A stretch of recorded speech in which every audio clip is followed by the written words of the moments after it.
ব্রাহ্মণবাড়িয়া ব্রাহ্মণপুরের ফরিদ মিয়া দীর্ঘ ১২ বছর যাবৎ সৌদি আরবের রিয়াদের একটি শহরে আকামাবিহীন অবস্থান করতেছিলেন এবং পাশাপাশি তিনি টাইলসের কাজ করতেন।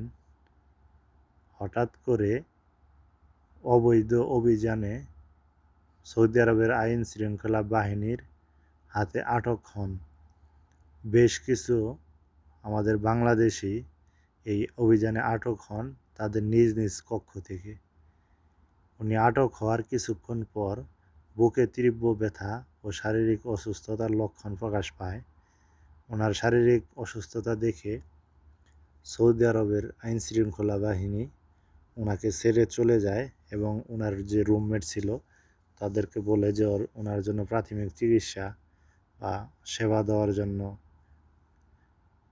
কিন্তু কিছুক্ষণ পর ব্যথা আরও বেশি তীব্র মাত্রায় দেখা যায় এবং শারীরিক অসুস্থতা বেশি দেখা যায় এবং পাশাপাশি প্রাথমিক চিকিৎসা করা হয় এবং হাসপাতালে নেওয়ার জন্য প্রস্তুতি নেওয়া হয়। এরই মাঝে এ দুনিয়ার মায়া ত্যাগ করে, ফ্যামিলিকে ত্যাগ করে, সৌদি আরব ত্যাগ করে চিরনিদ্রায় নিদ্রিত হয়ে মৃত্যুবরণ করেন এই ব্রাহ্মণবাড়িয়ার